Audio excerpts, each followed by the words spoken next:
True Sports episode 179 is on. I'm Taylor Phillips. He's Louis Tenor. The Florida Panthers, they've done it. They clinched it. They clinched the Stanley Cup in 6 games. The Thunder just tonight clinched the NBA championship in 7 games. That was going to be a series like we expected and predicted, but we predicted the Thunder in 7. Well, I first thought that the Thunder were just going to be too good, to lose 8 games to the Pacers, but I was wrong on that. And this turned to be quite a series, but the Thunder proved up with the best all season. I mean, you won 68 games in the regular season, and if they were going to choke like that, that'd be the biggest upset of all time, I think, in NBA history, or probably the Warriors in 2015 when they had the best record. But they proved that they were the best this season, and tonight was the icing on the cake. My goodness. Yep, the Thunder started pulling away, and they kept their 10 plus point lead. Yeah, a little shaky though in the fourth quarter when they had like a 21-point lead in there, and the Pacers were coming back and got down to like about 9 or 10. So it was a little shaky in the fourth quarter, but the Thunder's offense, I think in the end was just proven to be too much for the Pacers. Up there's our throwing at the MVP. Right there. Yep, and I see the hoisting of the. Yeah. Shai Gilgeous-Alexander hoisting the NBA Finals MVP trophy, I think. Yep. He's 30.3 points per game, 44% from the field. From the field, he is the leader of this team in stats and the leader of this roster. Definitely my choice for MVP. 4th player in NBA history to win the MVP, scoring title, and championship in the same season. Wow. SGA was a beast. He certainly was. Unstoppable. Yeah. That's what they needed. Of course, when Halliburton went down with the lower leg injury, that also they presented a problem for the Pacers because that is their star player. Yeah. And once they went down, they just didn't have enough to overtake. I mean, you have Siakam, but Siakam is, he's good, but he's no Halliburton. Right. Yeah, the Pacers missed him. Yep, badly.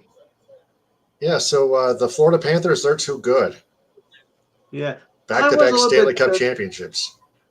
I was a little bit surprised, though. It didn't go to a 7th game because, how the Oilers and the Panthers were playing all, like a really boxing match. I thought maybe it was going to go 7. But in the 6th game, the Oilers, for some reason, just ran out of gas.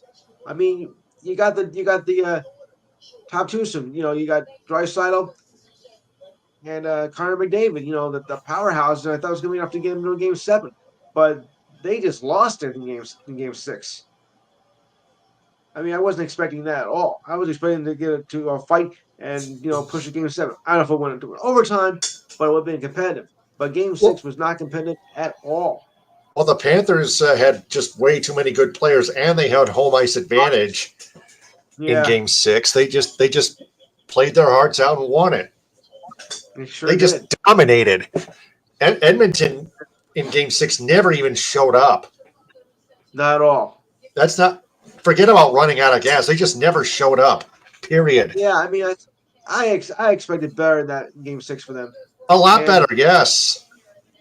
Yeah, and it wasn't there. It's like they forgot to wake up. No, it's like they were asleep the whole game. Not competitive at all. Unlike 4 of the 6 games.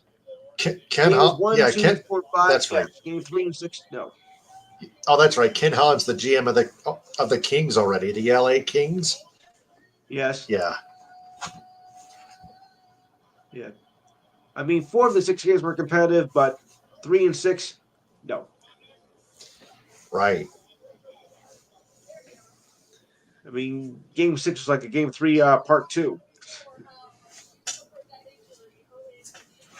And then we got, of course, just more Major League Baseball. Yeah, the chase for first place in all of MLB is still out there. Yeah. Yeah, Tigers and Dodgers both won today. Tigers and Dodgers both lost last night. Mm. Tigers the first 2 games against the Rays in Tampa got smoked 14-8, and then I think it was 8-3. But the Tigers actually actually came out on top today 9-3. They put up a Game. big ninth inning, 6 runs. So it was the 9th inning. That's, yeah. And put the game away. Lots of insurance, let me tell you that. Yes. Yeah, 6 runs right there. Not bad.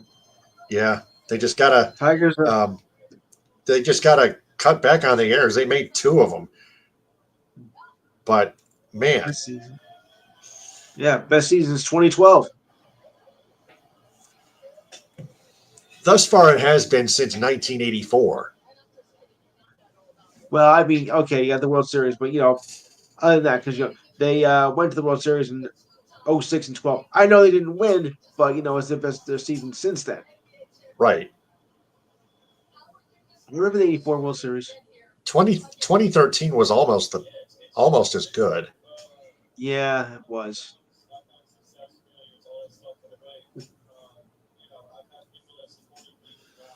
But after that, Leland just decided it was time to retire. Yeah. Sometimes a change can really affect the team, and Leland's retirement that really hurt him for a while. Exactly. Yeah, just one change can really change a team, Right. no All matter how big right. or small. All right. Yep. All right. True Sports Report time. Go ahead. And away we go. All right, first up, congratulations to the OKC Thunder winning the championship. Uh, well deserved. I mean, best team all year, and they defeat the Pacers in 7 games. A true championship team this year, if I ever saw one. Just unbelievable. So we'll run that score down here for a minute. As we said, it's 103 to 91, and the Thunder take it in 7 games, which I didn't think was going to go 7 games, but much to my surprise, it did. So Mathurin ended up with 24 points and 13 assists for the Pacers, and SGA 29 points, 12 assists, and MVP. Why not? Congratulations. All right, so we'll get to the rest of the scores now. We'll go with the MLB here. It goes this way. All games are completed. So the Yankees over the Orioles 4-2. Cruz got the win. Uh, Baker got the loss, and Williams got the save. Tigers over the Rays 9-3. Holden got the win. Clevenger got the loss. Pirates over the Rangers 8-3. Falter got the win, and later got the loss. Oh, Later got the loss. Al's boy. Okay. White Sox over the Blue Jays 4-2. Leisure got the win. Little got the loss, and Taylor got the save. The Marlins over the Braves 5-3. Oh boy. Alcantara got the win. Elder got the loss, and Henriquez got the save. Good one here. Brewers over the Twins 9-8. Castellani got the win. Baista got the loss, and Miguel got the save. 9-8. Good hitting game. Reds over the Cardinals 4-1. Abbott got the win. Malenka's got the loss, and Pagan got the save. Hey, yeah, man. Sorry, I had to do it. Mariners over the Cubs, 14-6. Gilbert got the win. Ray got the loss. The Rockies, that's right, the Rockies over the D-backs, 4-2. And having a good June. Cincinnati got the win. Paddock got the loss, and Harvelson got the save. Yeah, Rockies are doing pretty good for June. Giants over the Red Sox, 9-5. Sorry. Miller got the win. Weiser got the loss. Guardians over the A's, 3-0. Cincinnati got the win. Sears got the loss, and Hotse got the save. Interesting. The A's got more hits than the Guardians, and the Guardians still won 3-0. Interesting. Astros of the Angels, 8-7. Gusto got the win. Strickland got the loss, and Hader got the save. Padres over the Royals, 3-2. Suarez got the win. Lynch got the loss, and then faced a Lynch mob after that. Okay. Dodgers over the Nationals, 13-7. Casparius got the win, and Prayer got the loss. And the Phillies over the Mets, 7-1. Luzarino got the win. Pearson got the loss. And the Mets are in a bit of a tailspin right now. And last night.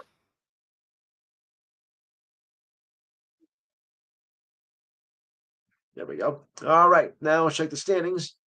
It goes this way. All right. In the AL East, Yankees are 45-32, have a 2.5 game lead over the Rays, 43-35. Blue Jays, 41-36, 4 back. Red Sox, a respectable 40-39, 8 back. And bring up the rear, the Orioles, 33-44, 12 back. What happened to them? I have no idea. Central, your Tigers, 49-30, have a comfortable 8.5 game lead over the Guardians at 39-37. Royals are, well, two below 500 at 38-40, 10.5 back. Twins, 37-40, 11 back. Not terrible, but not great. And the White Sox, 25-53, 23.5 back. Yeah, your guys are done. In the West, Astros, 45-33, have a 5 game lead with the Mariners at 39-37. Rangers, 38-40, 7 back. At 7.5 back are the Angels at 37-40. Not terrible, but not great. And the A's, 32-48, 14 back. Over the National League. Phillies climb back in front at 47-31 after beating the Mets today. And they're 1 game back at 46-32. Further back are the Braves at 35-41, 11 back. The Nationals are 15 back at 32-46. Also 15 back are the Marlins, but they're 31-45. All right, Central, the Cubs, 46-31, have a 3.5 game lead over the Brewers at 43-35. Cardinals are 42-36, 4.5 back. The Reds are 40-38, 6.5 back, and the Pirates, 31-46, 16 back. Skinnies, you are doing nothing for this team. I'm sorry. All right. Dodgers have a 3.5 game lead in the NL West at 48-31. Giants are 3.5 back at 44-34. Padres are 42-35, 5 back. The D-backs are 39-38, 8 back, still respectable. And the Rockies, do I dare say this, 18-60, 29.5 back. I kid you not, 18-60. We are almost in July, and they have not won 20 games yet this season. Wow. Sad but true. All right. Tomorrow's schedule goes like this. No day games. Well, usually it's Monday, and there usually aren't. It's a light schedule, though, as the Rangers take on the Orioles at 6:35. Braves take on the Mets at 7:10. Also 7:10 are the Yankees taking on the Reds. Got them 7:40 games here, with the D-backs taking on the White Sox. The Pirates take on the Brewers. The Mariners take on the Twins. 5 minutes later at 7:45, the Cardinals will take on the Cubs take on the Cardinals, I should say. 9:30. Sorry, 9:38. Yes, the Red Sox take on the Angels, and 2 minutes after that, at 9:40, the Nationals take on the Padres. All right, so yeah, it's gonna get a little bit of a layer schedule now for a little while. All right, I want to turn to college baseball for a minute because we had the College World Series this weekend, and it's a best of three series. But guess what, folks? It wrapped up in 2 games, which is kind of unusual. As LSU had beat Coastal Carolina by a score of 5-3, and as the Tigers' second College World Series title in the last 3 years, and their 8th title overall. And this became the quickest. Jay Johnson became the quickest coach to win 2 College World Series titles as well. LSU wrote a stellar pitching performance to secure its national title. Cade Anderson got the ball in Game 1 on Saturday and threw 9 scoreless innings for a complete shutout of the that kept that allowed the Tigers to keep bullpen fresh for Sunday's game, though they didn't need to dig that deep. After starter Anthony Ianson provided 6.1 innings with 9 strikeouts. Coastal Carolina eventually chased Everson off the mound with a 2-run dinger in the 7th. But thanks to Anderson, LSU was able to tune up its top relievers to just slam the door shut. Chase Shores came on in the 6th and at one point struck out 3 batters in a row, hitting 101 miles an hour with his fastball. Shores remained in the game through the 9th and delivered the trophy to the Tigers with a strikeout and an induced double play.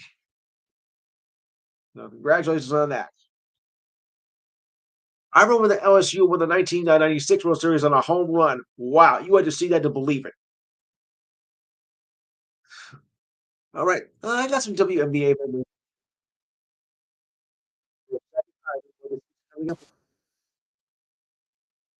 Okay, so WNBA, the Dream of the Sky, 93-90.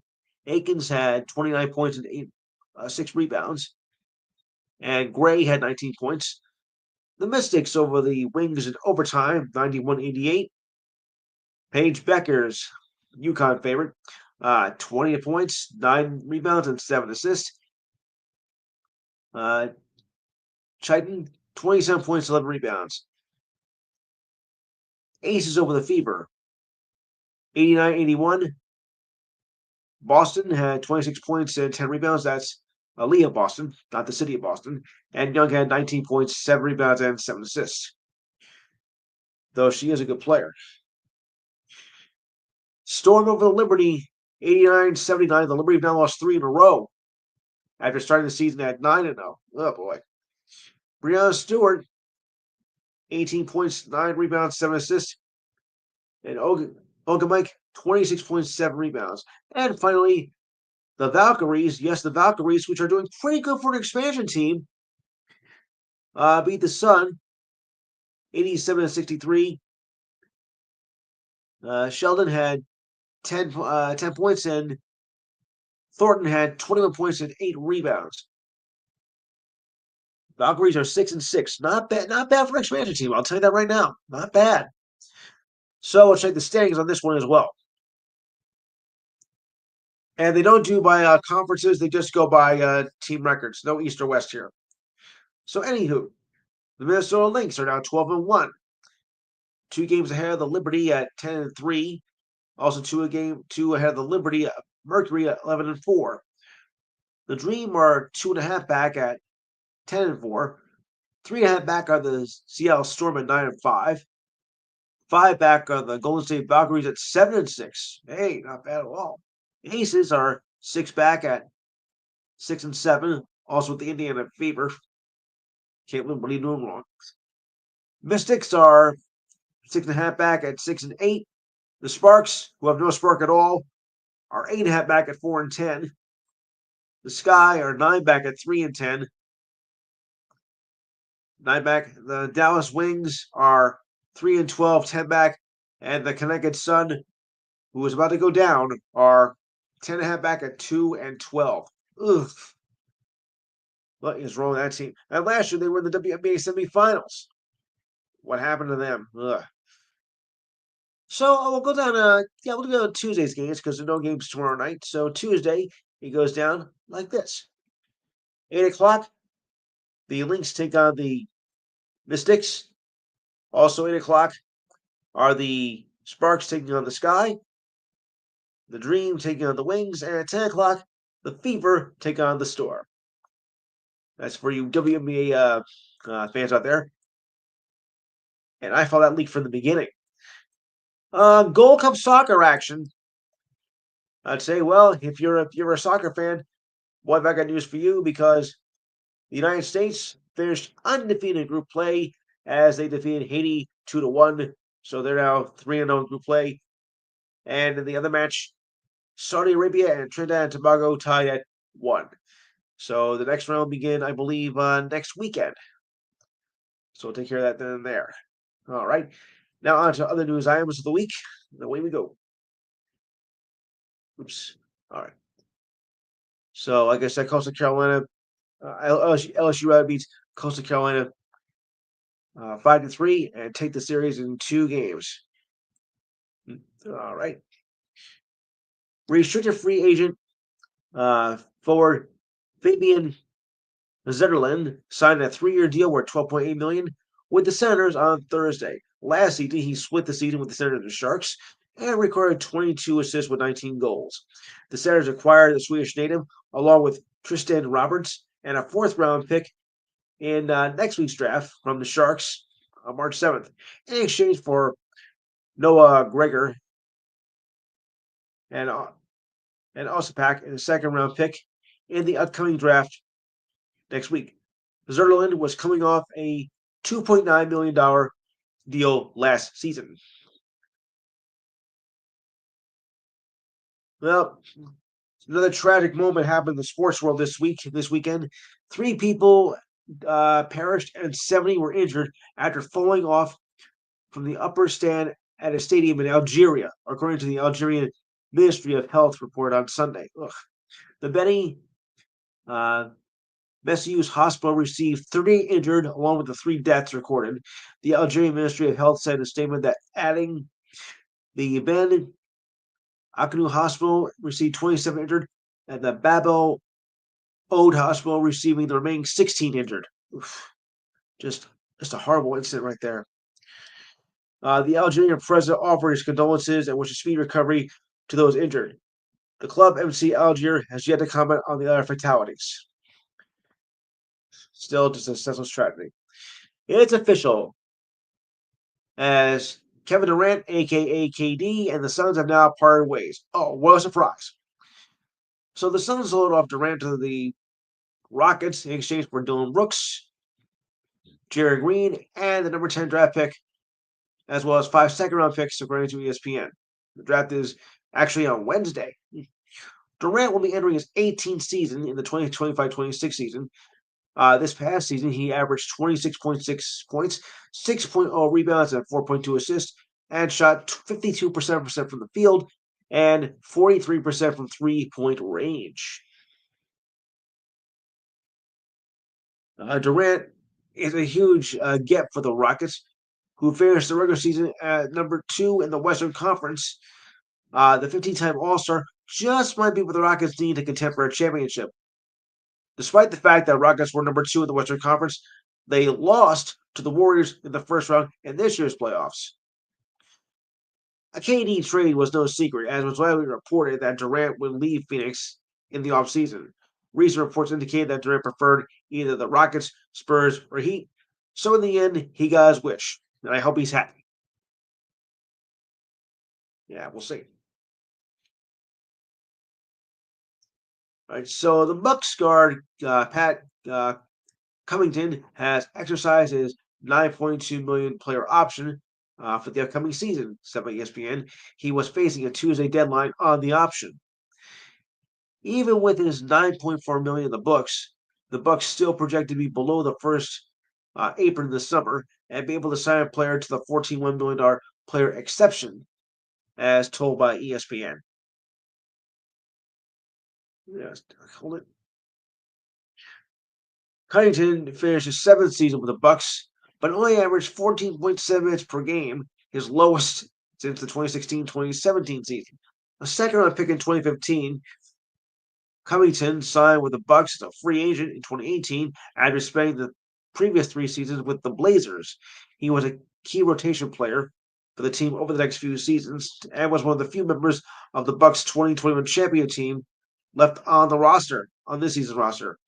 Uh, Covington signed a 3-year, $28 million deal with the Bucks in 2023.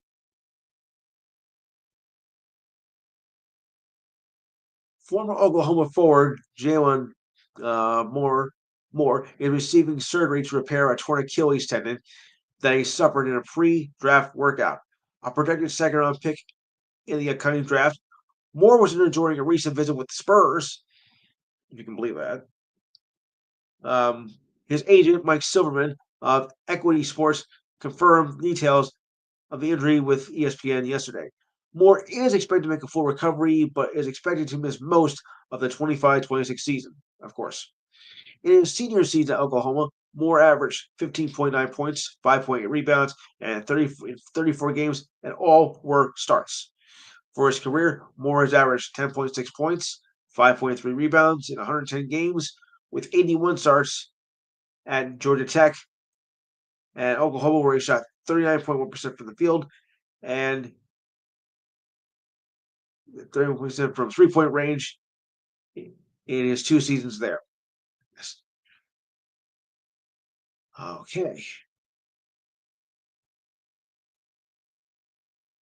Moving on here. All right, the Dallas Stars for Mason Stars trade Mason Marchment to the Seattle Kraken. In exchange, the Stars received the 4th-round pick in the 2025 draft and 3rd-round pick in 2026. Marchment had 22 goals and 30 assists this season in 62 games. Mason adds an important skill, said Kraken GM Jason Mortal.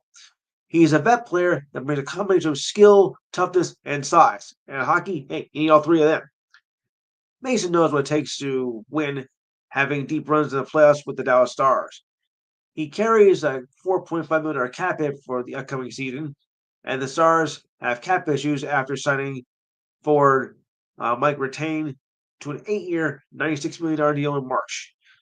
Marchment has 113 assists and 76 goals with the Leafs, Panthers, and Stars. In the playoffs, he has 11 assists and 8 goals. And the Dallas Stars also signed forward Marvik Baroque to a 1-year deal worth $955,000 on Friday. This past season, he had 14 goals, 11 assists in 73 games. Okay, going on. I know it's on this kind of twice. Brad Marchand has only been with the Panthers for half a season, but his contract is up on July 1st, so he could be leaving the defending Stanley Cup champions. I'll get to that, but with that a little bit later with the more than champions. So his contract expires on June 30th, and it's not clear as to what his next move will be. While it's likely the Panthers want to keep him, the cap space could present a huge problem with that, as of course usually is. On Friday, Marchand himself offered what might be to be seen as a clue as to his preferred outcome this offseason. During his appearance at Dairy Queen in Sunrise, Florida, has factored into the Panthers' playoff run. Marchand was asked what to say to General Manager Bill Zito. Marchand replied with 4 simple words: "Give me a contract." Why not? So to hear Marchand say that, maybe he'd like to stick around in Florida for his next deal. It makes sense. Marchand just guided the Panthers to their 2nd straight Stanley Cup win less than a week ago. But of course, what players want as much possible don't always line up. So we'll have to wait and see what happens to free agency over the next few weeks. The free agent frenzy starts July 1st. Amid Jason Tatum's recovery from a torn Achilles, he received a special gift from Ravens quarterback Lamar Jackson. Jackson sent Tatum a signed jersey with the message wishing 100% recovery, champ. Tatum posted a picture of a signed jersey to his Instagram story and wrote love. Tatum, a forward for the Celtics, tore his Achilles in Game 4 of the Eastern Conference semifinal series and underwent surgery the following day.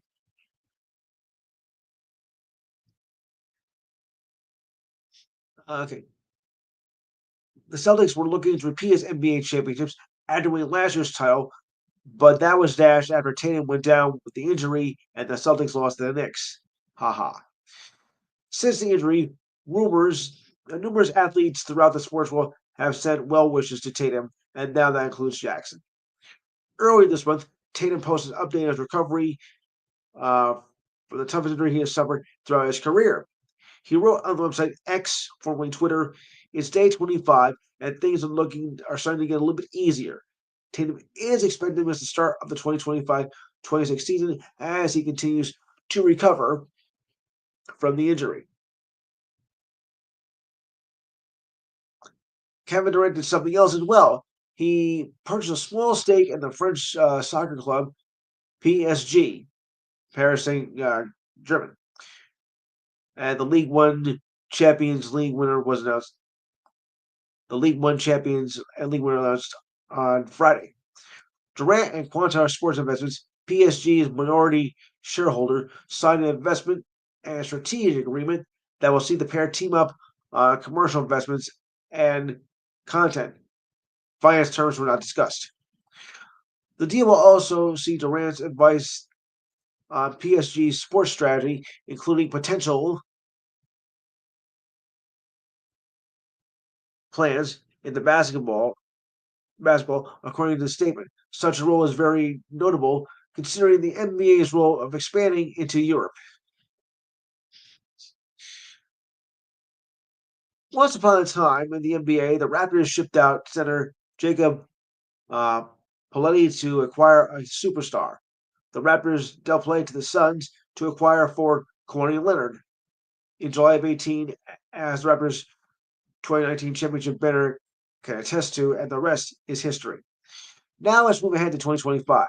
And Paletti is back with the Raptors and finds himself in a trade speculation again. But this time, it's a little different as the Raptors are not necessarily looking to trade him, despite the speculation. The Raptors don't want to give up play in a potential deal for Suns forward Kevin Durant, but now it's out the window. That came from Sportsnet Canada yesterday, Friday actually. The Suns were asking for play to at the trade deadline and get a firm, and they got a firm no back then. But that has not stopped them from asking. Apparently, said by Sportsnet.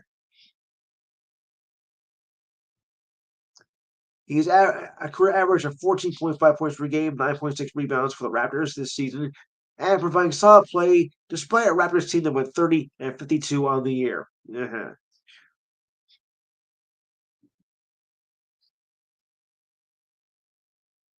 All right. Well, who's it you can't go home again? Well, obviously, no one told the Jonathan Tays. The three-time Stanley Cup champion is going home next season. He is returning to his hometown of Winnipeg and will play for the Winnipeg Jets. The former Blackhawks captain has not played since 2023 due to lingering effects of COVID and chronic immune response syndrome. Yeah, that's ugly. Yes, me. Well, the Jets did not release any details since nothing can be official until the start of free agency on July 1st. Tays was a member of the Blackhawks Stanley Cup champion teams from 2010, 2013, and 2015, and won the Conn Smythe Trophy Award in the 2010 playoffs. And that was the year of the Phantom Goal, if you remember that. Tays also won 2 gold medals for Canada in the 2010 and 2014 Olympics. That was a doozy in itself. Tays has 372 goals and 511 assists in 1,067 games and was selected third overall in the 2006 draft. He also won the Sealing Trophy as the best defensive forward in the 2012-2013 season and the Mark Messier Leadership Award in the 2014 and 15 season. Yeah. The Carolina Hurricanes signed forward Eric Robertson to a 4-year, $66.8 million extension deal on Friday. His deal will run through the 2028-29 season. Last season, his first with the Hurricanes, Robinson played all 82 games, and he had 14 goals and 18 assists, and added 1 goal and 2 assists in the playoffs. General manager Eric Tulsky said, "It's not a surprise that he's had his best professional season. He has size and speed. His size and speed make him an excellent fit for the way we want to play, and we are delighted he'll remain for us for the next 4 years." For his career, Robinson has 54 goals and 69 assists in 388 games for the Blue Jackets, Sabres, and Hurricanes.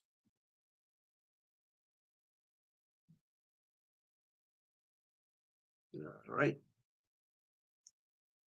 The Rangers have re-signed forward Matt Rempe to a 2-year deal, with a person with knowledge said the deal was worth $1.95 million. The source with the knowledge spoke of the condition of anonymity on Wednesday because financial terms were not disclosed. Rempe will count $975,000 towards the cap for the next 2 seasons. Rempe has played 70 regular season games and playoff games for the Rangers the last 2 seasons and has become a fan favorite, so to speak, but also a controversial figure as well for his willingness to drop the gloves and fight as well as hitting any opponent he can. Getting him under contract is the latest move for general manager Chris Drury and the Rangers after trading Chris Kreier to the Anaheim Ducks. The Rangers are hoping to return to the playoffs after not qualifying this past season after reaching the conference finals in 2024. Rempe gives new head coach Mike Sullivan a depth forward who the organization believes is working hard to develop and has potential to improve. Rempe was a 2026 round pick and has 6 assists and 5 goals in his career. Well, congratulations to the Florida Panthers for winning the Stanley Cup. But let's just say sometimes teams get carried away and become, shall we say, over celebrated. I'll explain. Less than 12 hours after defeating the Oilers to win their second straight cup, the Panthers appear to have cracked the bowl of Lord Stanley's Cup and dent the base of the trophy. Well, shame on you. The crack was a slight inward dent on the bowl reportedly occurred during the Panthers' on-ice celebration. Okay. As for damage to the base, while there was no cause was cited, it spotted a local watering hole on Wednesday. Damage to the cup is nothing new. Players have had a history of doing that before. Other instances include a member of the 1962 Maple Leafs after dropping the cup at a bonfire. Another example, when a newborn of a Red Wings player uh, defected in the bowl while sitting on it. I think it means he had to do some business there. The player reportedly drank out of it the next day. Ugh.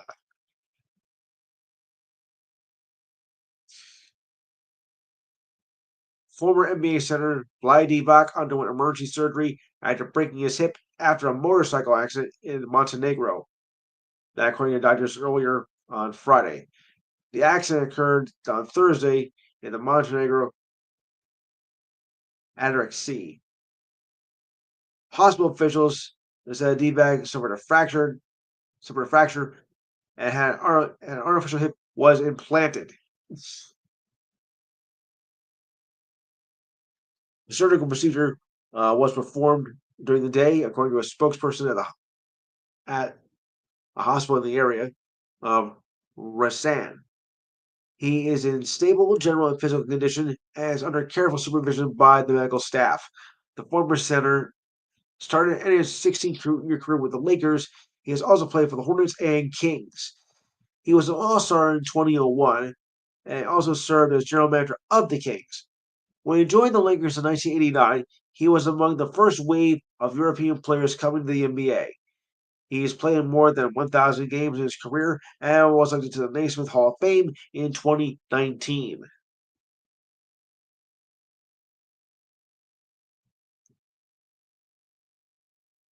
After a virtual spat with Bronny James a few months ago, Stephen A. Smith finally admitted something that NBA fans know, and probably I think there was no surprise there.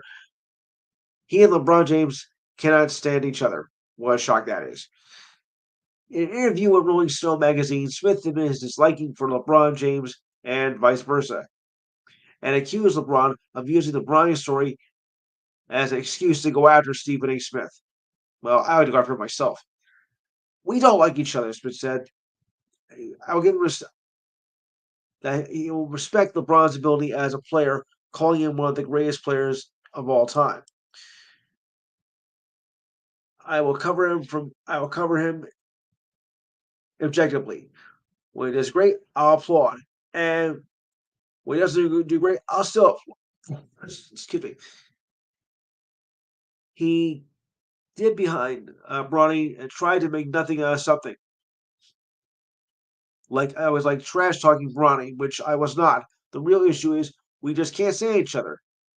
And he's used that excuse to confront me. Recently on his Mind the Game podcast with Stephen Nash, James noted that the obsession with the ring culture is one of the big issues covering basketball today. I don't know why it's under so much discussion, said LeBron James, trying to nitpick an individual just because he was not able to win a team game. It's just too weird. That's true. It is kind of weird. Smith wasted no time in ripping that to shreds. If winning a championship did not mean much, or should not mean much, then why are you so relieved to get one? Why do you need the Cavaliers to go to the Heat? Said Smith. Why? How'd you do that? How could you stay in Cleveland? Sorry. We are now on a collision course with two powerful forces who hate each other's guts.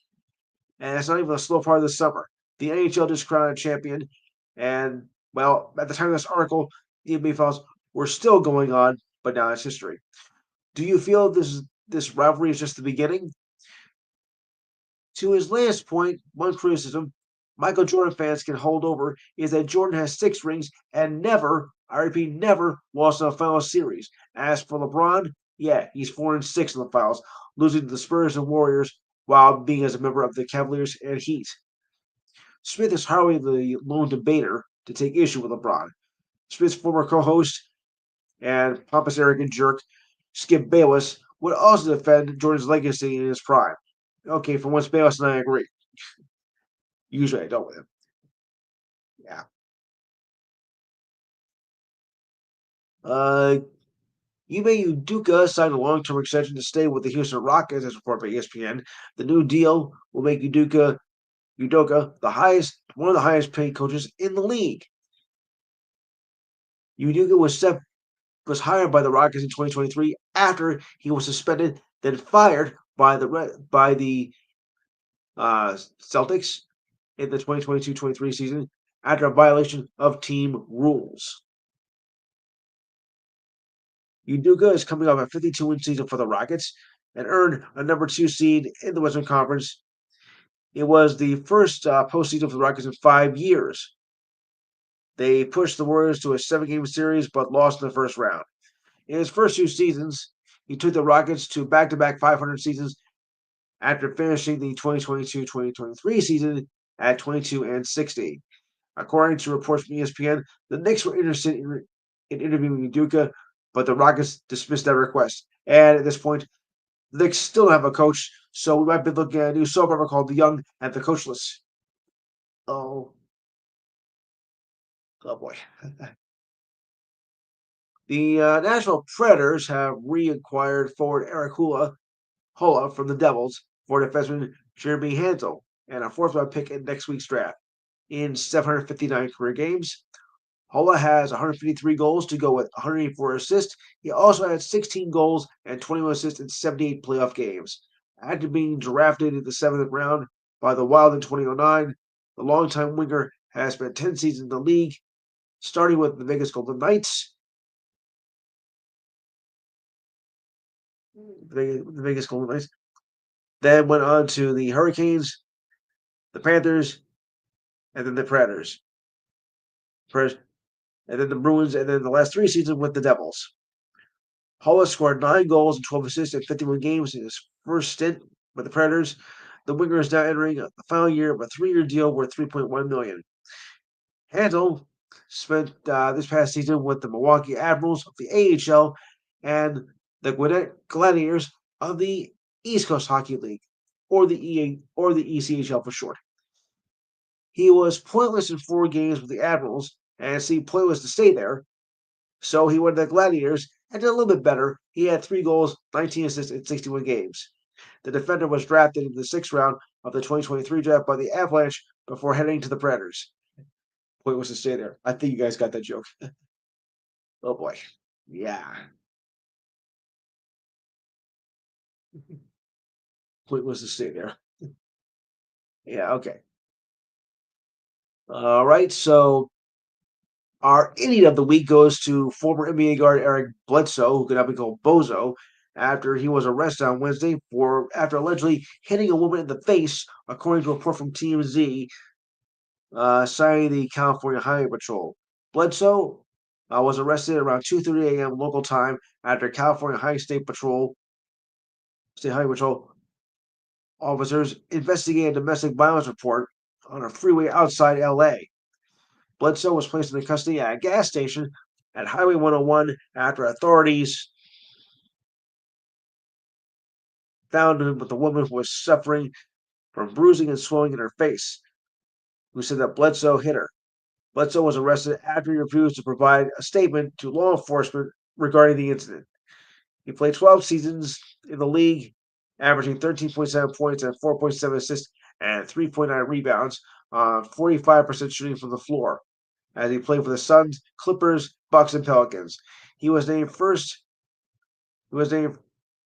team all defense in the 2018-19 season and second team all defense in 2019-2020 with the Bucks. Bledsoe did not play in the 2021-22 season. Speaking more of idiotic driving, Memphis Grizzlies center Zach Edey is facing a charge of reckless driving that stems from an incident in Indiana on May 1st.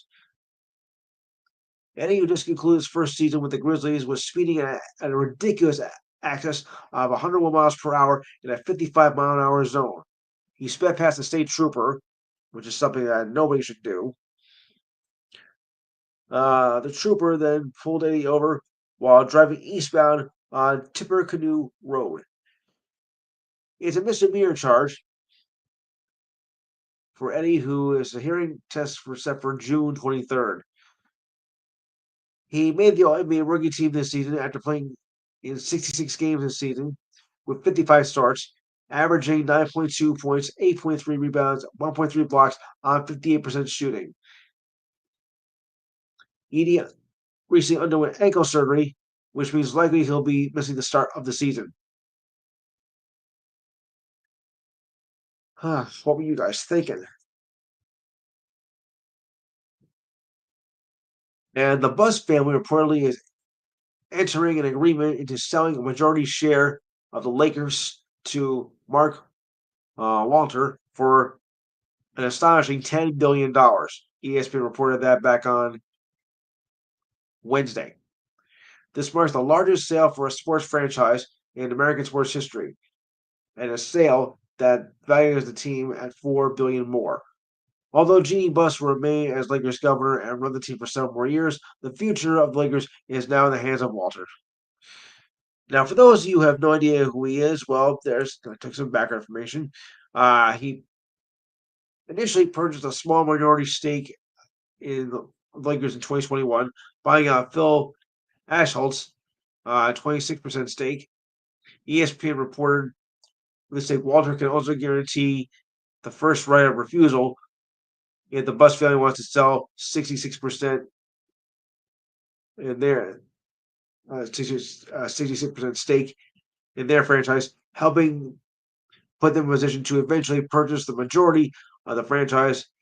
4 years later, Walter is now taking my major ownership of the Lakers. Yeah, well, wonders never cease. Yeah. And with the NHL over, odds to win the Cup next season are already favored. There's some disagreement in the betting market as to which team is the betting favorite heading into the offseason. Despite what sports books you follow, the Panthers, Oilers, Hurricanes, and the Avalanche are the favorites to win next season. The Panthers finished off the Oilers 5-1 in Game 6 last Tuesday, but despite that, the Panthers are not favorites for a three-peat. Nope. At ESPN Bet, the Panthers and Oilers were co-favorites at plus 700 on Tuesday. The Avalanche were the outright favorite at plus 650 as of last week's before the sportsbook tweak the Avalanche's odds to bring in the line with the Oilers and Panthers. There are a lot more questions surrounding the Panthers and Oilers than the Avalanche, who are scheduled to have a majority of their players back and have benefited longer offseason. Adrian Horton, director of ESPN Bet, says the Avalanche should enter next season healthy and fresh, while three Oilers and Panthers players had developed wear and tear syndrome from deep playoff runs in back-to-back years. The Oilers are favorites at DraftKings, and the Panthers are favored at FanDuel. So we have a split.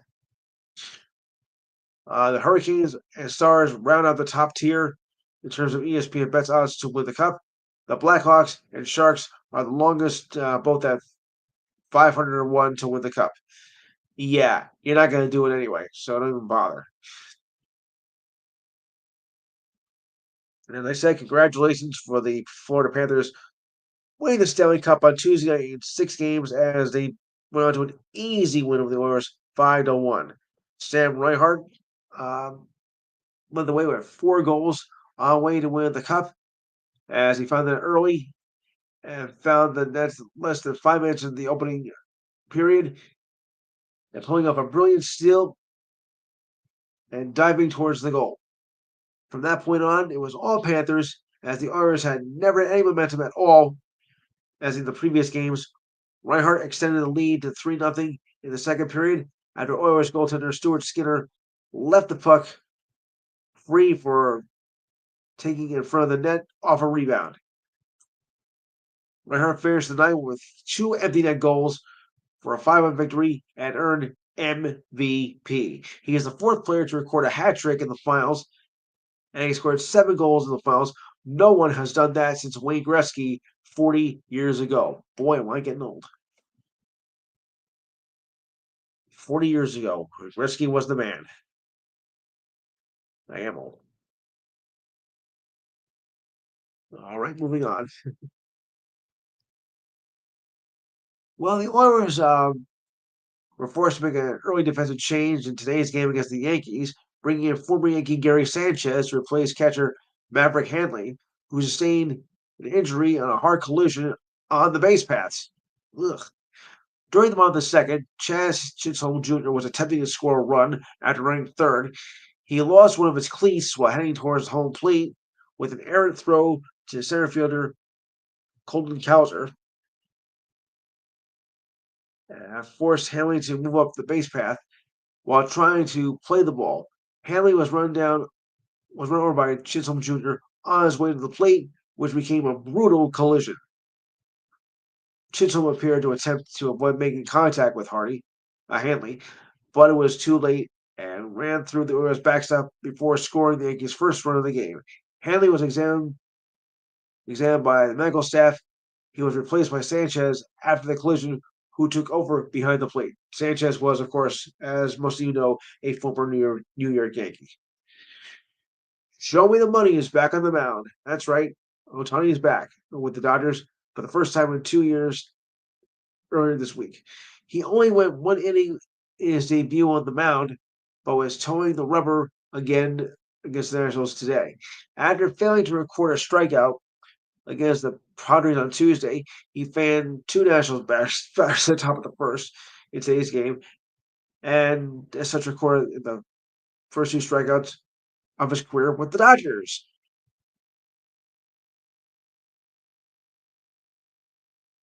Luis Garcia was not able to check his swing at the pitch dropped down from Otani. Then, end of the inning, as he struck out Nationals first baseman Nathaniel Lowe. The first strikeout as a Dodger was a long time coming.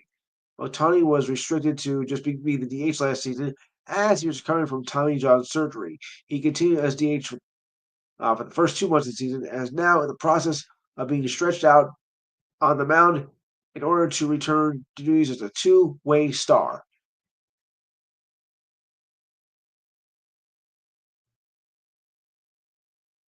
And it keeps getting worse for the Atlanta Braves as another pitcher goes down the rotation, this time involving reigning NL Cy Young winner Chris Sale. The Braves placed Sale on the 15-day injured list with a left rib cage fracture. Blech.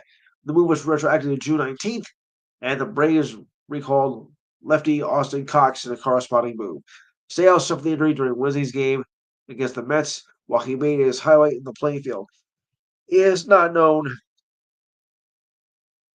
how long he'll be out, but it could be substantial. Sale began the year off slow, but has been in peak form since then. The season, he has recorded a 2.52 ERA in 15 starts in 89 innings pitched and has struck out more than 30% of his opposing batters, an elite figure for a starting pitcher. The Braves rotation has become a train wreck with injuries. There's a continued pile. AJ Smith-Shaver is out with an undergoing Tommy John surgery. Reynolds is still recovering from a shoulder injury in April, and their other ace pitcher, Spencer Strider, has not looked the same since undergoing a brace procedure and also missed an additional month with a hamstring injury. At the time of this report, the Braves were 35-40 and third in the NL East, 10 games behind the Phillies and Mets, and 6 games out of a wild card spot at that time. It's still manageable, but losing a key player like Sale, that could make things awfully difficult for the Braves. Okay, Carl Raleigh just keeps making history.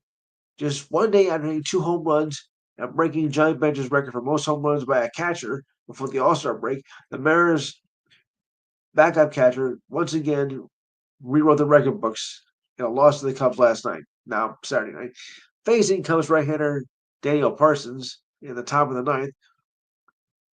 Raleigh worked the count 2-1, then crushed a 99-mile-per-hour fastball over the seats in left center field. Not only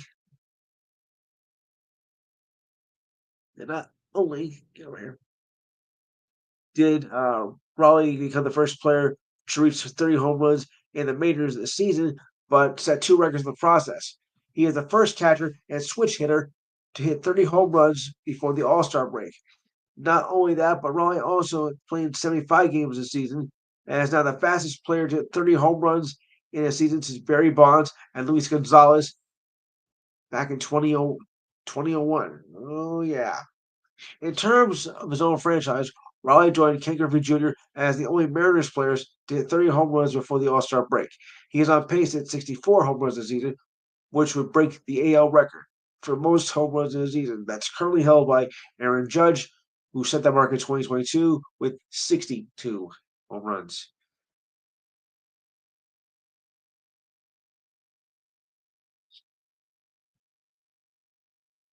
The Yankees came very close to hitting a no-hitter on Saturday against the Orioles, and they did not seem happy about how it ended up in the top of the 8th inning.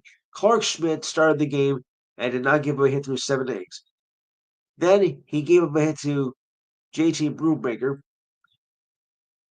the first batter he faced in the game.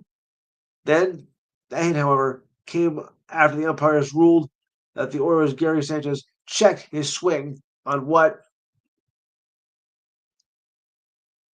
would have been a strike three call. Sanchez then hit on the next pitch.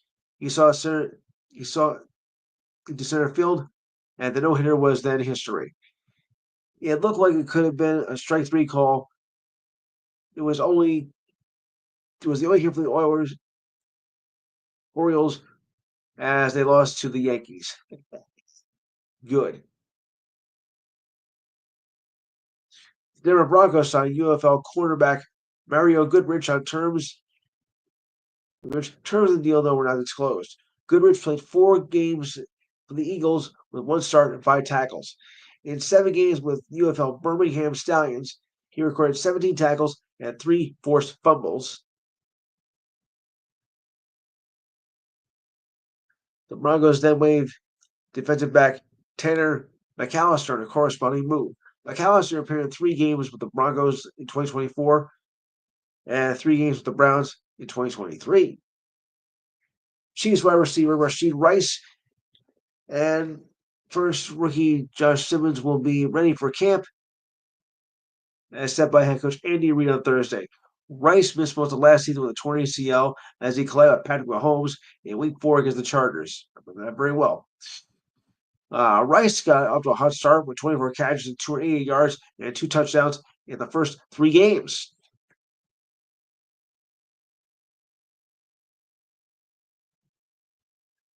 A second-round pick in 2023, Rice has 103 receptions for 1,226 yards with 9 touchdowns in 20 career games. Simmons was the last player selected in the 2029 draft out of the Ohio State. He missed part of last season with the Buckeyes with a torn patella tendon in his right knee. Rice and Simmons both participated in the Chiefs' non-contract off-season practices. Training camp begins July 21st at Missouri Western State University.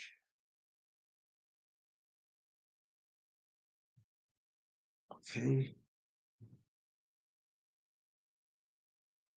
The White Sox placed left-hander Cam Boozer on right-hander Davis Martin on the 15-day injured list on Friday.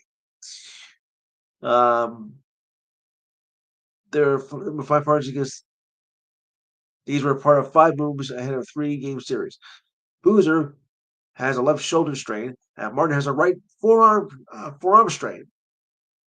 Martin's designation was retroactive to Tuesday.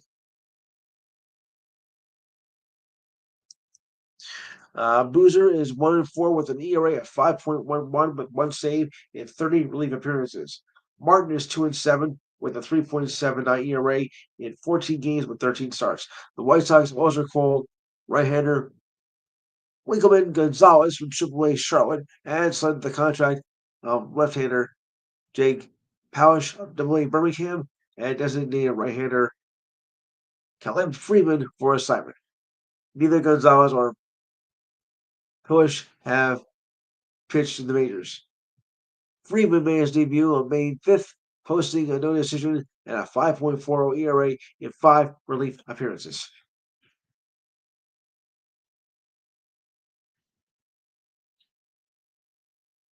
Yankees activated right-hander Luke Weaver for the 15-day injured list on Friday before the start of a 3-game series with the Orioles. Weaver has been out since he strained his left hamstring while warming up to enter the bullpen, enter the game around June 1st with the Dodgers. Taking over at the closer role, Weaver is 1-1 with 8 saves and has a 1.05 ERA in 24 relief appearances this season. During his 10 seasons in the majors, he played on 6 different teams. Weaver is 36-46 with a 4.71 ERA in 230 games. Yeah, 230 games. With original closer Devin Williams much improved since Weaver went down, reaching 4 saves since June 3rd, manager Aaron Boone will have to sort out bullpen roles. Weaver takes over the roster spot from lefty Jerian Sandrich, who was optioned to AAA Scranton.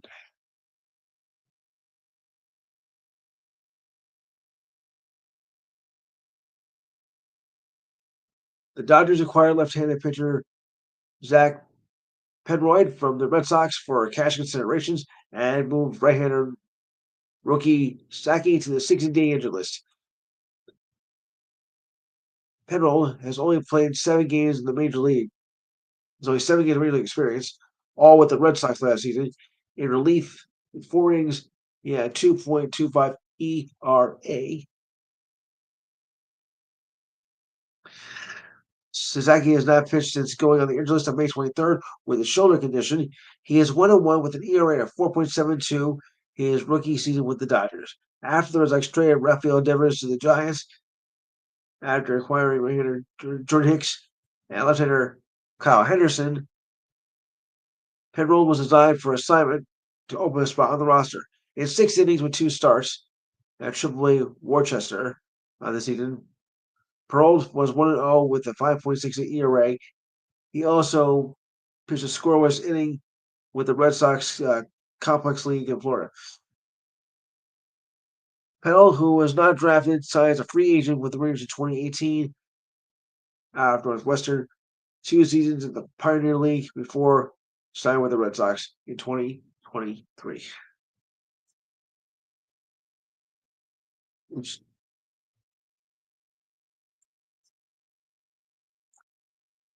The Atlanta Braves went with their youngest pitcher since 1970 on a Friday. They were to start Diller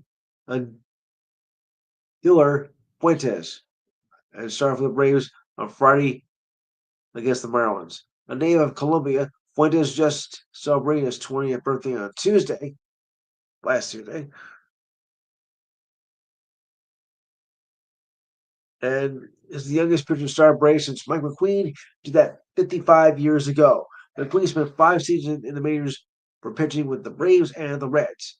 Fuentes is 0-7 with an ERA of 4.81 in the minors this season. Mark Bowman of MLB.com indicated that it would be a spot start. Okay. Oh, it doesn't look much fun when standing in the batter's box 60 feet away from Rockies flamethrower Seth Harrelson. That's exactly the situation. Nationals outfielder Alex Call found himself Wednesday night in a pitch hitting appearance with 2 outs in the 9th inning at Nationals Park. Taking the place of Jacob Young, Call briefly settled in the batter's box when Halverson gave him a scare. Halverson leaned back and fired a 4-seam fastball at 102 miles per hour that zoomed past Cal's back and hit the wall behind home plate. According to Bailey Freeman of Foolish Baseball, that's the fastest pitch to missed by a plate 7 being the pitch tracking era since 2008, and will have the second fastest in the pitch tracking era. ERA by Dave Bautista, also 2008, had a fastball of 88.3 miles per hour. Call struck out the last 3 pitches. With a splinter, a 91.3 mile per hour fastball, and a 1.7 four-seamer at 102 miles per hour. 102, wow.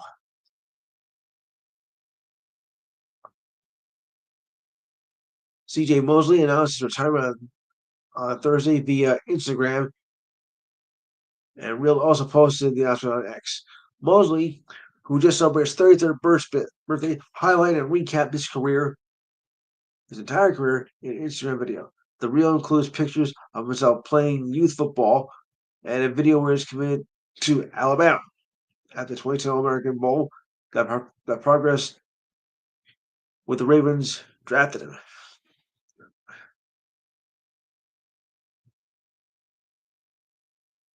That progression drafted him in the first round of the 2014 draft and signing with the Jets in free agency in 2019. As the video reached the present, showing footage of his time with the Jets, Mosley said in a voiceover, "It's your time to start a new chapter. with new dreams. The announcement was confirmed by CBS Sports. The former first round played 10 11 seasons in the NFL, skipping the 2020 COVID season, of course. Mosley won 2 national titles at Alabama and played his first 5 seasons of his career with the Ravens before signing with the Jets in free agency in 2019. He was voted the Jets defensive captain in each of his 5 seasons there. In 2024, Mosley signed a restructured deal that was said to keep him going green until 2025. Injuries, though, to his neck, toe, limited him to only 4 games last season and was released by the Jets in March. Mosley did not sign with any team for agency and decided to hang up his cleats. In 10 playing season, Mosley accumulated 1,083 yards, 12 sacks, 53 passes defended, and 12 interceptions, and 10 forced fumbles. He was a 5-time Pro Bowl selection and second team Pro honors in each Pro Bowl season. Okay.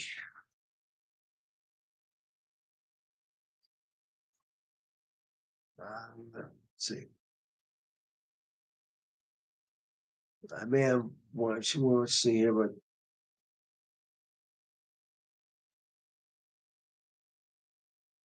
unless you win that, yeah, we covered that too.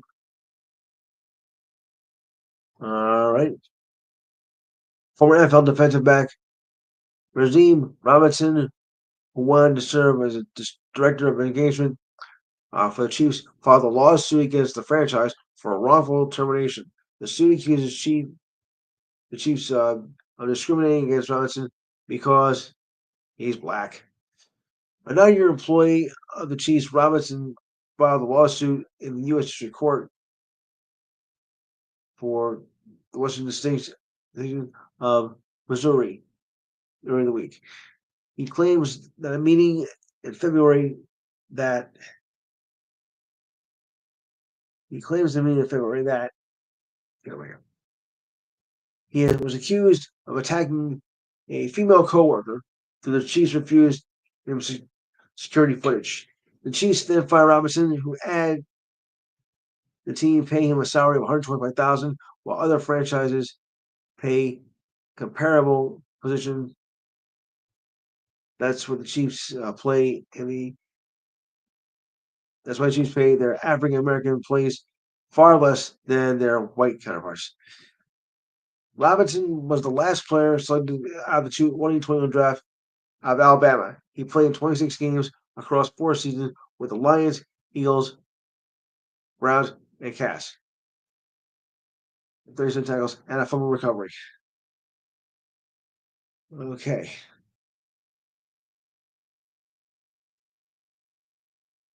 One more idiot here. Police cited Browns rookie quarterback Shredder Sanders for driving 41 miles per hour over the speed limit in the early hours of Tuesday morning, with a speed of 101 miles per hour in the Strongville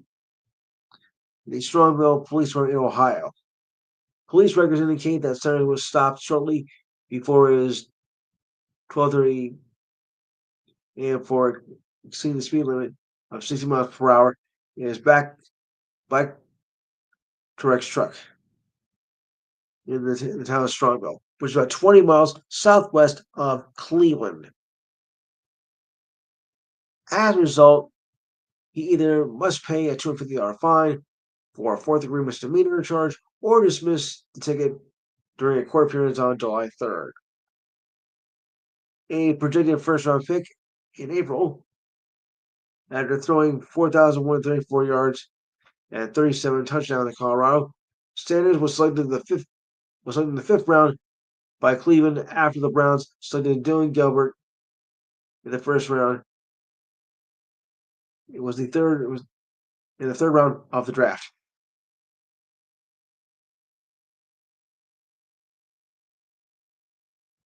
And the New York Giants head coach Brian Daboll said Wednesday that he is not too concerned about star receiver Malik Neighbors' availability for camp. Davos said the Giants are aware of Neighbors' toe condition, an injury that dates back to his college days at LSU. But Neighbors is doing well despite the second year of sitting out team activities and minicamp due to injury. Every person here plays a different role. We can call it rehab if you want. Rehab, Davos said, we just want, we just want, we just thought was best for Malik to try and get him healthy as soon as possible. Neighbors set an NFL record of 109 tackles last season, which was also a franchise record. He totaled 1,204 yards and 7 touchdowns in 15 games with 13 starts and was named to the Pro Bowl. The Giants selected Neighbors in the 6th round of the 2024 draft.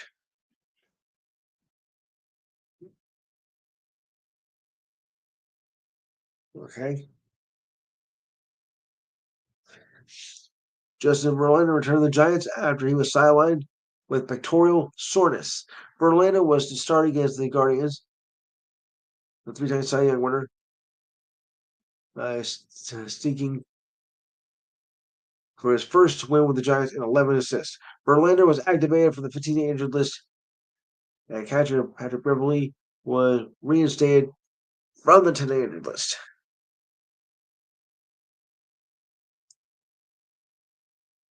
Okay. Verlander was right-hander Christian Beck and catcher Logan Potter were also optioned to AAA Sacramento. Bailey is coming from a strained neck injury. Verlander finalized a 1-year, $15 million deal with the Giants in January. Hurt by poor run support, he is 0-3 with a 4.3 ERA in 10 starts. The 9-time All-Star could also be helped with the addition of Rafael Devers, who was acquired on Sunday. Buck was a trade with the Red Sox. Let's see, I got anything else to mention here? Okay.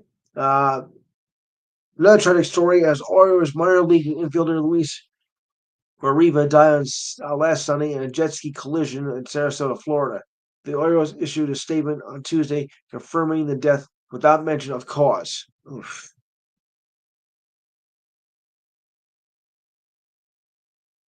Guevara was playing in the Florida Complex League as recently as last Saturday. The Orioles postponed their last 2 games as a result of his death.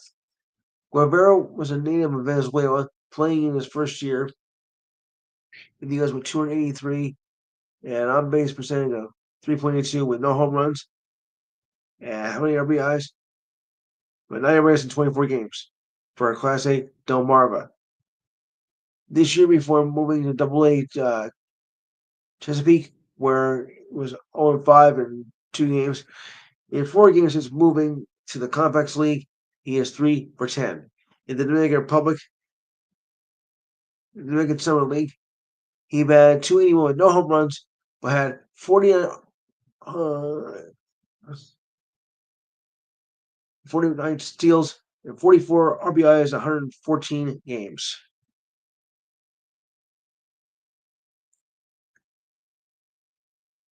And the Mets lost another starting pitcher, right-hander Tyler Miguel was placed on the 15-day injured list with an elbow sprain. The announcement came last Tuesday. Right-hander Justin Lazaro was called up in a corresponding move. An MRI revealed a lot of inflammation in the elbow.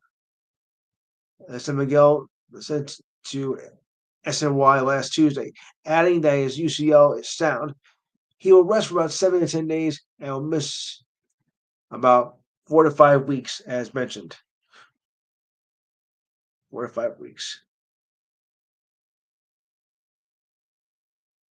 Right-hander Cody Zinga was placed on the injured list last week with a strained hamstring, and as he was leaping for a ball at first base. The Mets were also without Sean Mena with oblique and Frankie Montez with a lat strain, and they are currently both on rehab assignments, with Montez close to return, as right-hander Christian Scott is out for the year with Tommy John surgery. The Mets' depth rotation looks like this: Clay Holmes, right-handed pitcher; David Peterson, left-handed pitcher; right-hander Griffin Canning, and right-hander Paul Blackman. All others are out with injuries. Mendoza said Mena and Montez are not consideration to replace Miguel. This term for rotation, they will call a spot trainer right-hander played Sidwell and Mason start for the Mets earlier this season, and he joined journeyman Hagelman and Brandon Waddle, who have come to make long appearances in relief. They primarily started working as strike pitchers in Triple A. Miguel has a 3.95 ERA with 89 strikeouts and 14 starts in 68 games this season. He started off the season with a 1.74 ERA in his first 6 starts, but has then jumped to a 5.9 ERA in his last 8 starts. This is the first elbow injury to Miguel's career. He missed time in the last 2 seasons with shoulder injuries. At the time of this report, the Mets were 45-28 and were swept by the Braves last week, and now they've lost 8 of their last 9.